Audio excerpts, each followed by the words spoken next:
आपका बहुत बहुत स्वागत है हमारे चैनल में।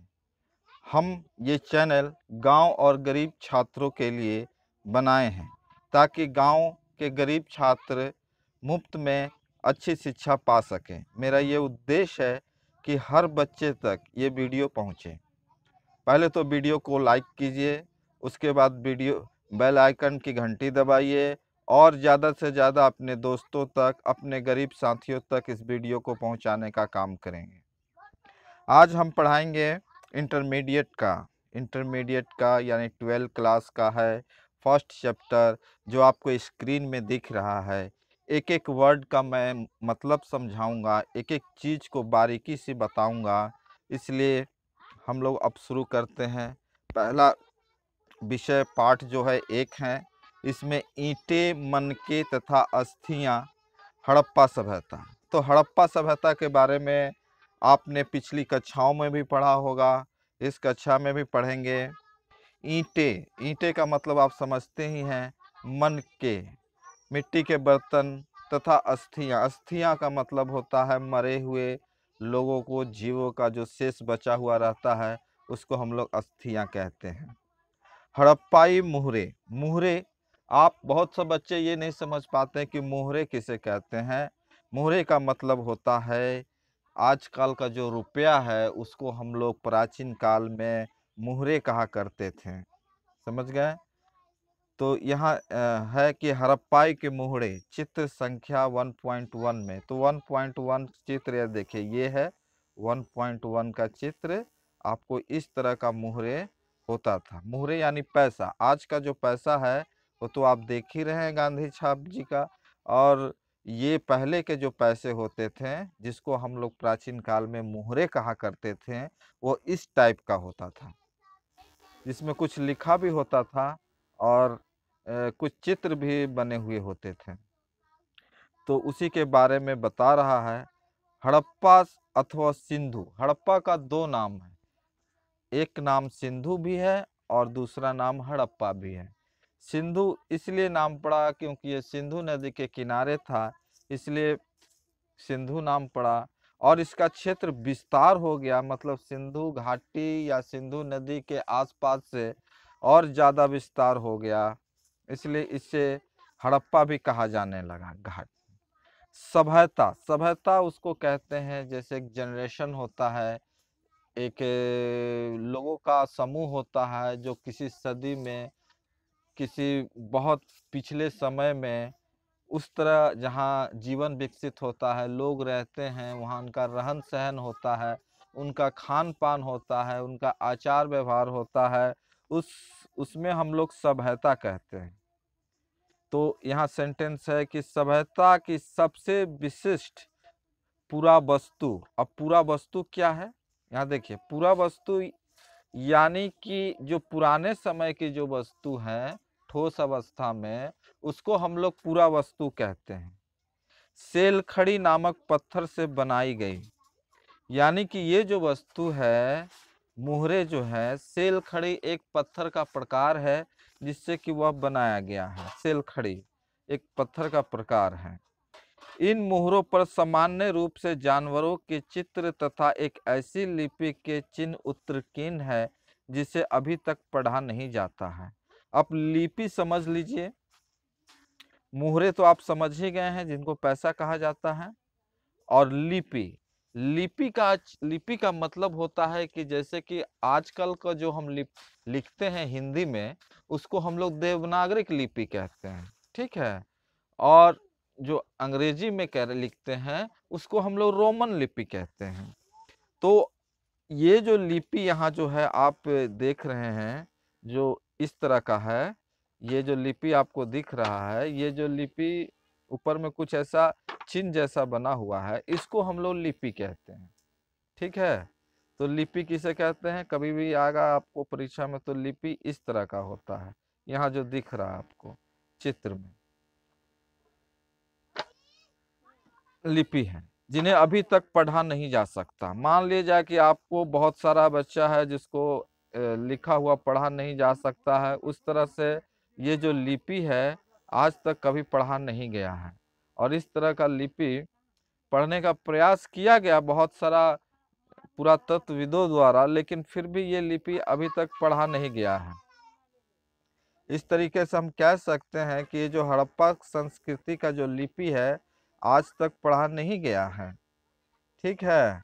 और ये जो लिपि पे है ये चिन्ह एक किसी जानवर का है, जानवर का है। जानवर में बहुत सारा जानवरों का जो चित्र था उस पे अंकित हो जाता है।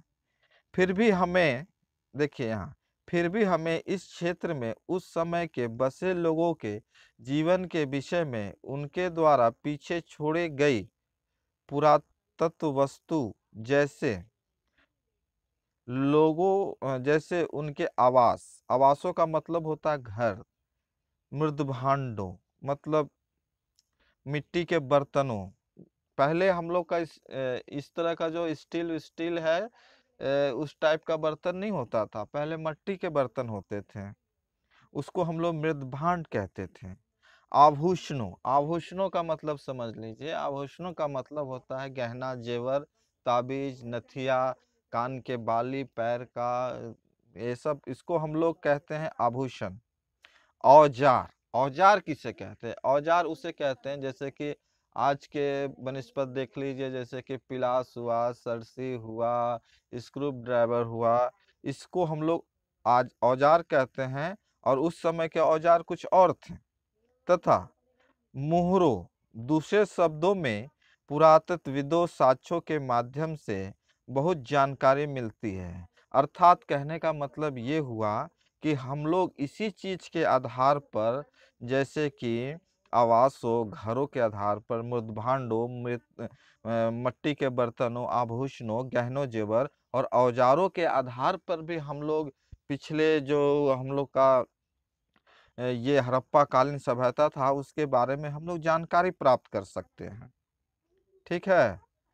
तो दोस्तों अब हम यहाँ देखिए, अब हम देखेंगे कि हम हड़प्पा सभ्यता के विषय में क्या और कैसे जानते हैं। हम यह अवशेषण करेंगे कि पुरातात्विक के साक्ष्यों की व्याख्यान कैसे की जाती है और इस व्याख्यानों में कैसे कभी कभी बदलाव आ जाते हैं। देखिए, इसका मतलब ये हुआ कि हम लोग पहले जो खोज किया हड़प्पा कालीन में सभ्यता के बारे में, उसमें जो भूवैज्ञानिक थे, ऐतिहासिक पुरुष थे, वे लोग जो इतिहास के अध्ययन करते थे, पुरातत्वविद थे, वे लोग जो कुछ भी खोजें और उसके बाद जो भी लोग आए इस फील्ड में वो लोग खोजें, दोनों में कुछ न कुछ समानता होती है और कुछ न कुछ विषमताएं भी होती हैं उनके सिद्धांतों पे। लेकिन हम लोग दोनों सिद्धांतों को देखते हुए एक मीडियम साइज का जो मीडियम बात हुआ उसको हम लोग मानते हैं। ठीक है। निश्चित रूप से इस सभ्यता के कई पहलू आज भी हमारी जानकारी से परे हैं और हो सकता है हमेशा ही रहें। कहने का मतलब है कि अभी तक जो जानकारी हमने हड़प्पा सभ्यता के बारे में लिया है, तो वो हो सकता है कि अभी पूरी जानकारी हमको नहीं मिल पाई हो और आगे भी हमको पूरी जानकारी नहीं मिल पाई। इस तरह का से हो सकता है कि हमने जो जानकारी हासिल की वो बहुत कम है। ठीक है। अब आइए आते हैं नीचे। परिभाषित शब्द, स्थान तथा काल। आप इसका मतलब तो समझ सकते हैं। शब्द का मतलब शब्द, स्थान का मतलब स्थान और काल का मतलब समय। सिंधु घाटी की हड़प्पाई संस्कृति भी कहा जाता है। पुरातत्वविदी संस्कृति शब्द का प्रयोग पुरावस्तुओं के ऐसे समूह के लिए करते हैं जो एक विशेष शैली के होते हैं और सामान्यतः एक साथ एक विशेष भौगोलिक क्षेत्र तथा कालखंड में संबंधित पाए जाते हैं। हड़प्पा सभ्यता के संदर्भ में इस विशिष्ट पुरावस्तुओं में मुहरे, मनके, बाट, पत्थर के फलक, जो चित्र 1.2 और पक्की हुई ईंटें सम्मिलित हैं। ये वस्तुआं, अब यहाँ तक समझ लीजिए क्या लिख रहा है। सिंधु घाटी के सभ्यता, तो संस्कृति, हड़प्पा संस्कृति कहते किसे हैं?